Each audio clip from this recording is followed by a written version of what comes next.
Movie की starting 17 years old Ashleigh नाम की लेडी से होती है जो कि ल्यूक लर्नर जो कि 12 साल का लड़का था उसके लिए बेबी सिटिंग करती थी। ल्यूक एश्ले की तरफ अट्रैक्टिव था। उसे एश्ले का उसके बॉयफ्रेंड से बात करना जेलस फील कराता था। क्रिसमस पर ल्यूक के पेरेंट्स पार्टी के लिए जाते हैं। एश्ले ल्यूक की देखभाल करने उसके घर आई थी। जाते जाते ल्यूक की मदर एश्ले को गाइड करती है कि उसके बेटे को रात में नींद में चलने की बीमारी है तो डोर पर पेंसिल कैसे रखनी है ताकि वो डोर खोले तो पेंसिल के गिरने से एश्ले को पता चल जाए क्योंकि ल्यूक को नींद में चलने की बीमारी है। पेरेंट्स के चले जाने के बाद में ल्यूक ऐश की उसके बॉयफ्रेंड रिकी से कॉल पर बात करते हुए सुनता है। रिकी ऐश को हैंग आउट करने का पूछता है पर ऐश के पास में टाइम नहीं था। ल्यूक को उन दोनों का बात करना बिल्कुल भी अच्छा नहीं लगता। ऐश जब टीवी देख रही होती है तो ल्यूक शैंपेन की बोतल लेकर के वहां आ गया क्योंकि वो ऐश को इम्प्रेस करना चाहता था। साथ ही वो ये भी रियलाइज कराना चाहता था कि अब वो मैच्योर हो चुका है, वो एक बच्चा नहीं रहा। इसके बाद में वो दोनों बैठ करके मूवी देखते हैं। ल्यूक ने कहा तुम आखिर रिकी को डेट क्यों करती हो, पहले चलने। अब ये रिकी। ऐश ने कहा तुम स्वीट हो पर रिकी भी बहुत अच्छा है। पर उस दौरान ल्यूक ऐश के क्लोज आने लगा। इवन वो उसे किस करने की कोशिश भी करता है पर ऐश उसे ये बोल करके खुद से दूर कर देती है कि वो अभी बच्चा। और तभी ल्यूक के घर के फोन पर कॉल आया जिसे ऐश ने रिसीव किया। बंदे ने कहा वो उसे देख सकता है। ऐश को लगा उसका एक्स बॉयफ्रेंड है। तभी उसने देखा डोर ओपन है जिसे खुद ऐश ने बंद किया। ऐश दौड़ करके डोर बंद कर ल्यूक से अपना मोबाइल मांगती है जिससे कि अगर कुछ गड़बड़ हो तो वो हेल्प ला सके पर ल्यूक जानबूझ करके उसके मोबाइल को एक्वेरियम में फेंक देता है। अब वापस से उनका डोर नॉक हुआ पर जब उन्होंने देखा तो वहां कोई नहीं था। पर तभी ल्यूक का दोस्त कैरेट उस पर जंप करता है जिसे देख करके ऐश को गुस्सा आया। तभी उन्हें वापस से कुछ आवाज आई तो उन्हें लगा कि कोई उनके घर के अंदर घुस आया है। तो वो तीनों जब चेक करने अंदर गए तो देखा विंडो के थ्रू किसी ने ब्रिक फेंका था। ऐश 911 पर कॉल करती है तो उसने देखा किसी भी फ़ोन में नेटवर्क नहीं आ रहे। अब वो ल्यूक के लैब से चेक करते हैं तो उन्होंने देखा उसमें भी किसी भी तरह का कोई नेटवर्क नहीं था। अब ऐश ल्यूक को सिक्योरिटी पैनल का पूछती है पर ल्यूक ने कहा उसके घर में सिक्योरिटी सिस्टम नहीं है। तभी उसकी नज़र बाहर खड़ी खुद की कार पर गई तो देखा किसी ने उसके टायर पंचर कर दिए हैं। इस सब से ऐश डर गई थी। तभी गैरेट वो ब्रिक उन दोनों को दिखाता है जिस पर लिखा था अगर तुम घर से बाहर जाते हो तो मारे जाओगे। इससे गैरेट पैनिक होकर के घर से बाहर भागा। ऐश उसे मना करती पर वो नहीं सुनता। तभी गोली चलने की आवाज आई और गैरेट की और वो दोनों गैरेट को भी गिरता हुआ देखते हैं। साथ ही उन्हें ब्लड भी नजर आया। इससे ऐश पूरी तरह डर जाती है। वो ल्यूक को भी संभालती है तो ल्यूक ने बताया उसके फादर के बेड के नीचे एक गन है। अब वो दोनों सेफ्टी पर्पस वो गन लेने का डिसाइड करते हैं। अब उनके घर के अंदर भी कोई आ चुका था जिसके हाथ में भी गन थी पर ल्यूक किसी भी तरह अपने फादर की गन ले आया था जिसे लेकर के वो दोनों एक कपबोर्ड में छिप जाते हैं। और उस दौरान हार्बर में उनसे एक टॉय एक्टिव हो गया जिसकी आवाज से वो बंदा वहां आ गया जो उनके घर में आ चुका था। पर ऐश उसके फेस पर लगे मास्क को पहचान लेती है जो कि ल्यूक का था। वो फौरन उस बंदे के सामने आकर के उसे मास्क रिमूव करने का बोली। जैसे ही उसने मास्क रिमूव किया तो देखा कैरेट ल्यूक का दोस्त था। और अब ऐश को समझने में देर न लगी कि ये उन दोनों का ही प्री प्लान था क्योंकि ल्यूक ऐश के सामने खुद को एज अ हीरो रिप्रेजेंट करना चाहता था। ऐश ल्यूक को बोली तुम मेंटली डिस्टर्ब हो, तुमको थेरेपी की ज़रूरत है। और अब वो उसके पेरेंट्स को कॉल करने जाती है तो ल्यूक उसे स्लैप करता है और ऐश सीढ़ियों से गिर करके बेहोश हो जाती है। जब उसे होश आया तो उसने खुद को चेयर से बंधा पाया जिसे ल्यूक और गैरेट ने मिल करके ट्रैप किया था। ऐश ल्यूक को समझाती है कि वो इस सब से बहुत बड़ी प्रॉब्लम में आ सकता है तो वो उससे खुद को अनटाइमिस खोलने का बोलती है। साथ ही पेरेंट्स को बुलाने का बोली पर ल्यूक गन पॉइंट कर उसे ट्रुथ और डेयर गेम खेलने का बोलता है। बेचारी ऐश को ना चाह करके भी गेम खेलना पड़ा। उस दौरान ल्यूक और कैरेट के बीच भी नोकझोंक हो जाती है।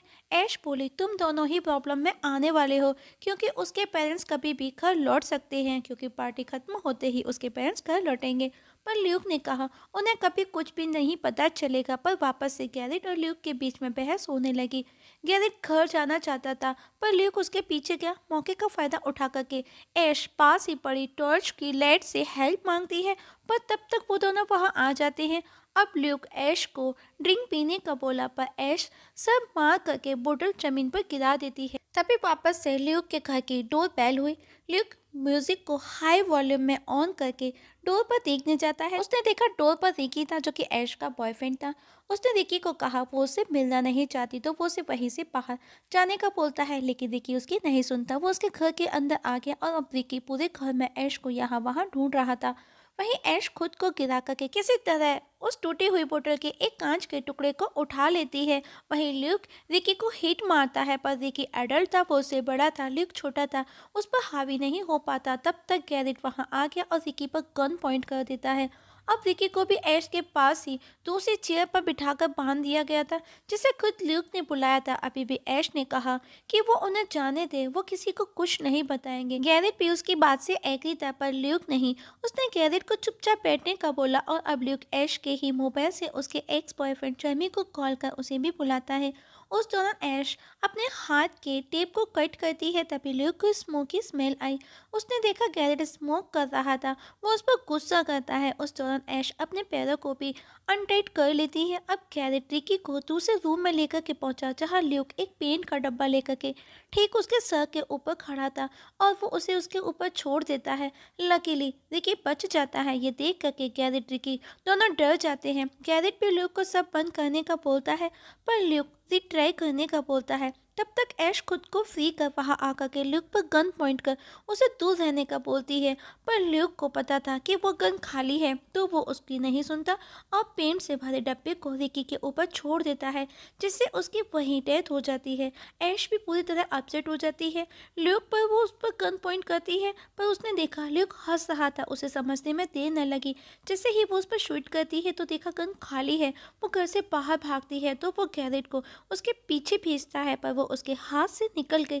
पर ल्यूक आकर के उसे हिट कर वापस घर के अंदर खींच करके ले आया और उसे लाइटिंग से बांध करके रखता है।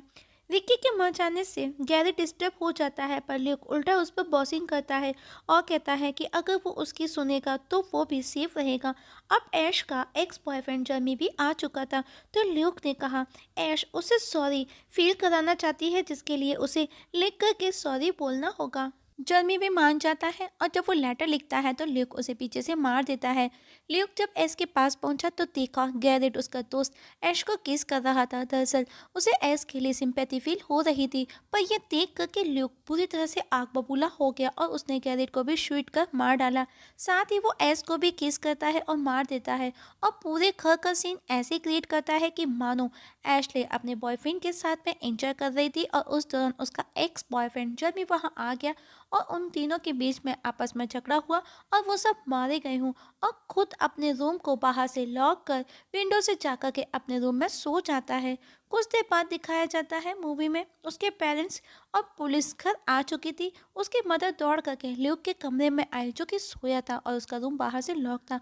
उसे वो गले से लगा लेती है। ल्यूक भी खुद को ऐसे प्रिटेंड करता है मानो कि उसे कुछ भी पता ना हो, पर तभी उसे किसी ऑफिसर की आवाज़ सुनाई दी, जो कहता है कि उनमें से एक अभी जिंदा है। जब ल्यूक विंडो से झांक करके देखता है तो वो ऐश थी, क्योंकि उसने अपने गर्दन के कट पर वो टेप लगा लिया था जिससे उसने उसके हाथ पैर बांधे थे। ल्यूक ऐश को देखता है जो उसे मिडिल फिंगर दिखाती है और इसी के साथ में हमारी आज की मूवी की एक्सप्लेनेशन खत्म हो जाती है।